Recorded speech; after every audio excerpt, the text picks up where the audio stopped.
The secret meeting on Jekyll Island. How the Fed started. Introduction. It sounds like the plot of a Hollywood movie. Imagine a cold night in November. The year is 1910. At a train station in New Jersey, a group of men is boarding a private train car. These are not ordinary men. They are the most powerful bankers and politicians in the United States. Together, they represent 1/6 of the total wealth of the world. But tonight, they are acting strangely. They are not using their real names. They are using code names. They are pretending to be simple duck hunters. They are carrying shotguns. But they are not going to hunt. They are going to a secret island off the coast of Georgia, an island called Jekyll Island. Their mission? To rewrite the financial destiny of America, to create a system that controls your money, your loans, and the price of your groceries today. They are going to create the Federal Reserve. For many years, this meeting was a secret. The participants denied it. They said it never happened. But it did.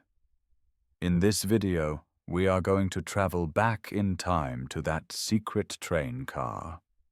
We will uncover why these enemies became friends for 1 week. We will learn how the US dollar is really managed. And we will learn the essential English vocabulary of money, power, and politics. This is the true story of the creature from Jekyll Island. Chapter 1.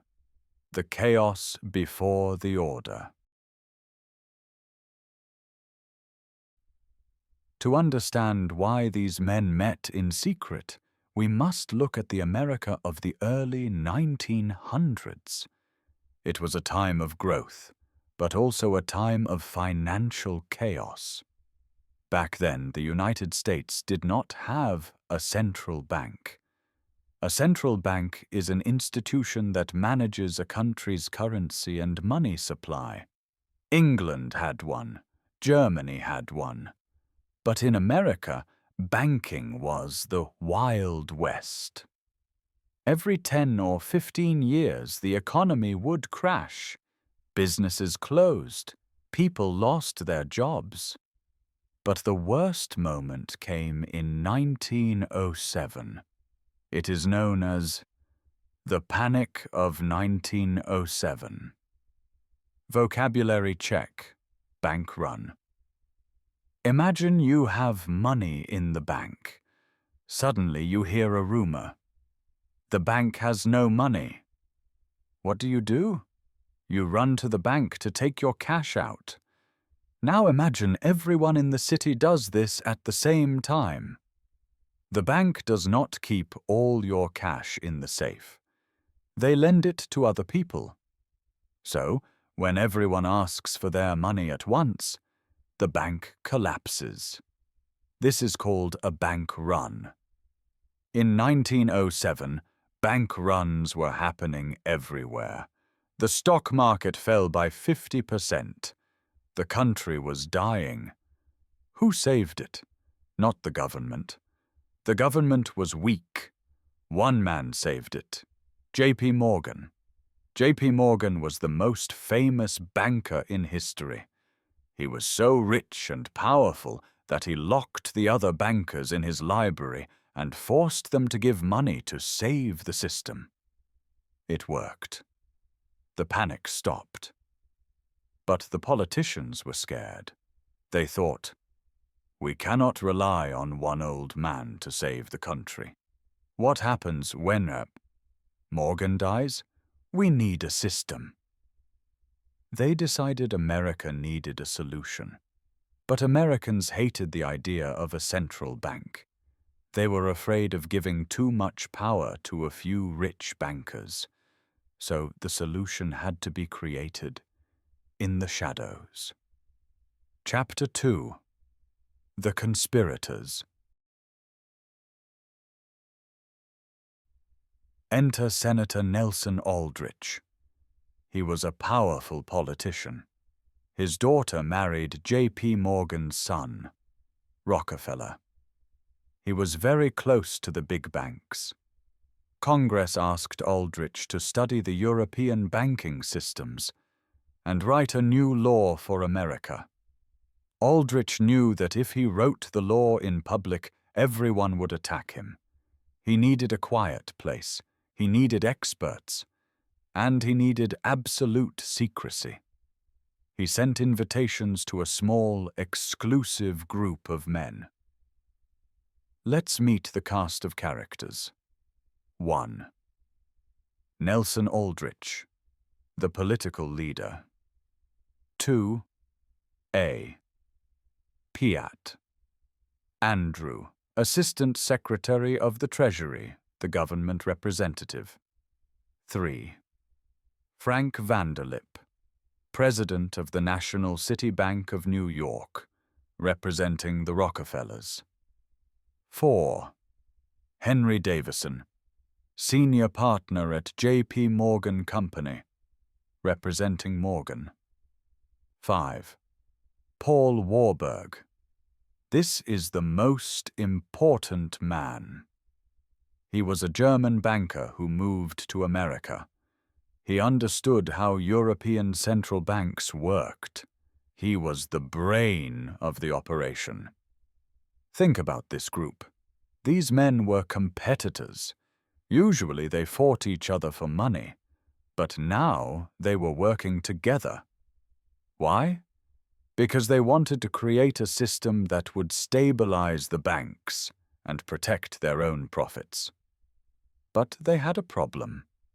If the American public knew that the big bankers were writing the banking laws, the public would scream, "Corruption." It would be like foxes designing the security system for the chicken coop. So they decided to disappear. Chapter 3. The Secret Train Ride. The plan was set for November 22, 1910. Senator Aldrich told the press he was going on a vacation to hunt ducks. He told the other men to arrive at the train station in Hoboken, New Jersey, one by one.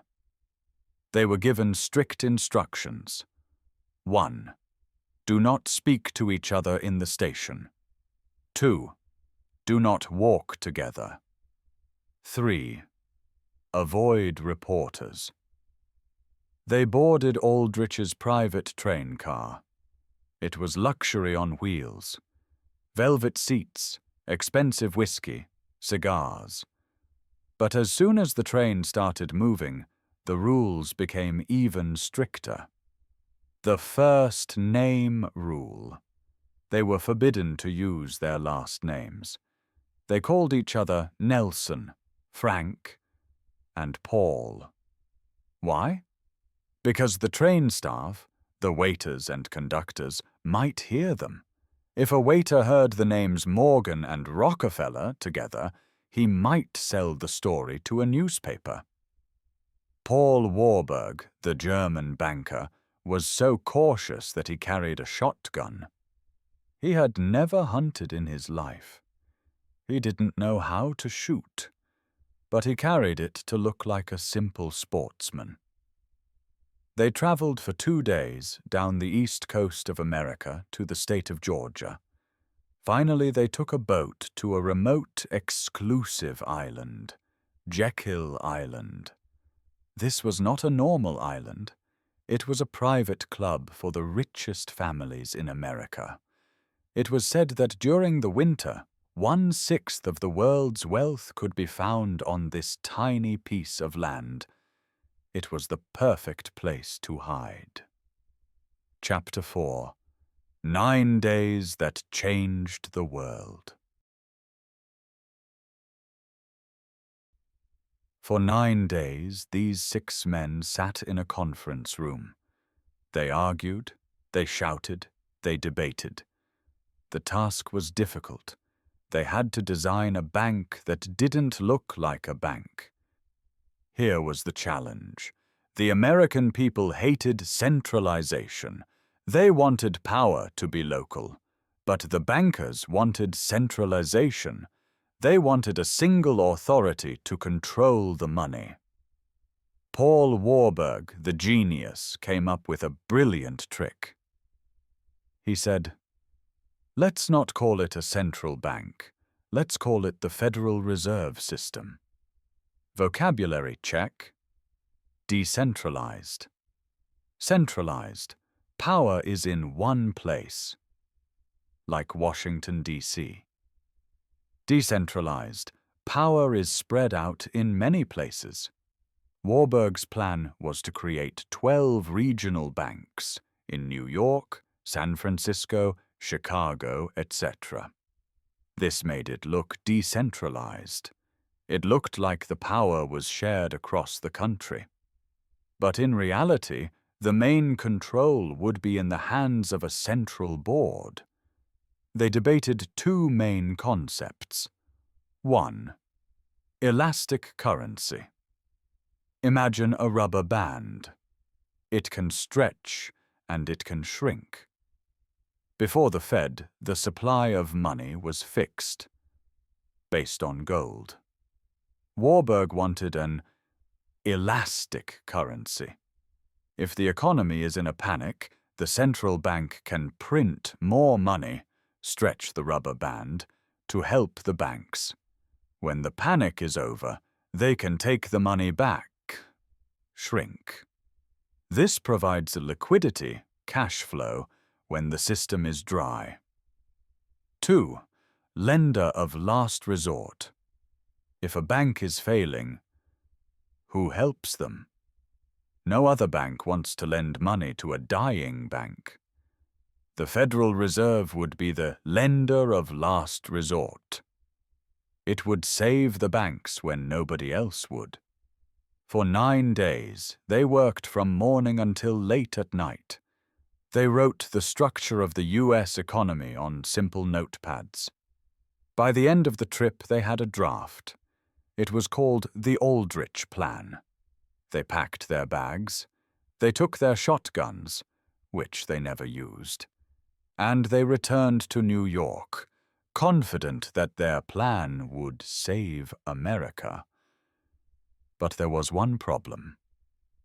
Politics. Chapter 5. The Political Battle. When Senator Aldrich presented the Aldrich Plan to Congress, it failed. Why? Because Aldrich's name was on it. Everyone knew Aldrich was a friend of the bankers. The Democrats said, "This is a plan written by bankers, for bankers. It is a trap." It seemed like the secret meeting was a waste of time. The plan was dead. But then, something interesting happened. In 1912, a new president was elected. Woodrow Wilson. He was a Democrat. The bankers were smart. They realized they needed to change the packaging. They took the Aldrich Plan, written on Jekyll Island. They changed the name. They changed a few small details to make it look like the government was in control, not the bankers, and they gave it to the Democrats to propose. It was the same car, just with a different coat of paint. Paul Warburg and the others quietly helped the politicians rewrite the text. They stayed in the background. They pretended they didn't like the new bill. This was reverse psychology. If the bankers said, "We hate this bill," the people would think, "Oh, then it must be good for us." The Christmas Eve vote. The final trick was the timing. The bill was brought to Congress in December 1913. Many politicians had already gone home for Christmas. They were on vacation. Congress was mostly empty. On December 23, 1913, while most people were preparing for the holidays, the Federal Reserve Act was voted on and passed. President Wilson signed it immediately. The creature from Jekyll Island was born. The U.S. officially had a central bank. Chapter 6. What is the Fed today?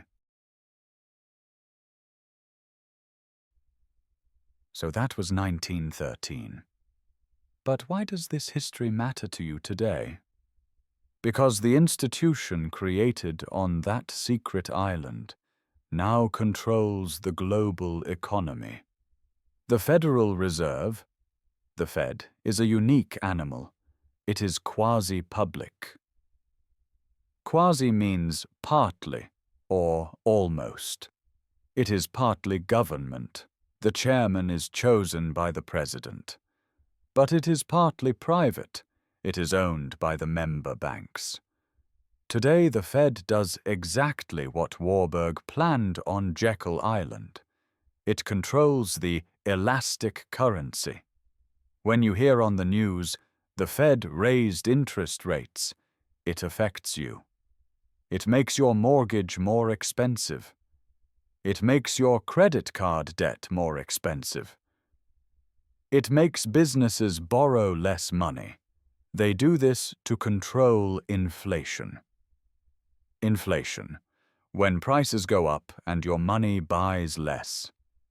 If the economy is too hot, high inflation, the Fed takes away the punch bowl, raises rates. If the economy is too cold, recession, the Fed prints money, lowers rates. Some people say the Fed saved the world during the 2008 crisis and the COVID pandemic by printing money to stop a collapse. Other people say the Fed causes the crises by printing too much money and creating bubbles. This debate started on a train in 1910, and it continues today. Chapter 7. Vocabulary Review. This story is complex, but understanding the vocabulary gives you power. Let's review the key terms from our detective story. 1. Central bank. A national bank that provides financial and banking services for its country's government and commercial banking system. 2. Liquidity. How easily assets can be converted into cash. Think of liquid water flowing easily. 3. Bank run. When many customers withdraw their money simultaneously due to fears of the bank's solvency. 4. Inflation. The rate at which the general level of prices for goods and services is rising. 5. Interest rate. The amount a lender charges for the use of assets expressed as a percentage of the principal. 6. Legislation. Laws considered collectively. The Federal Reserve Act is a piece of legislation. 7. Clandestine. Kept secret or done secretively. The meeting on Jekyll Island was clandestine. Conclusion. History is often made in public with speeches and flags. But sometimes history is made in the shadows by men in disguise on a quiet island. Whether you think the Federal Reserve is a hero or a villain, one thing is true. The modern world was designed in that private train car. Next time you look at a dollar bill, remember the story of the duck hunters who didn't hunt ducks. If you enjoyed this historical mystery, please hit the like button. It helps the algorithm share this secret with more people. If you want to understand how money affects your personal life, check out my video, Stop Saying I Want a Raise. And if you love American history, don't miss my full video on the history of the USA. What do you think? Is it good that a secret group designed the banking system? Let me know in the comments below. Thanks for watching, and see you in the next story.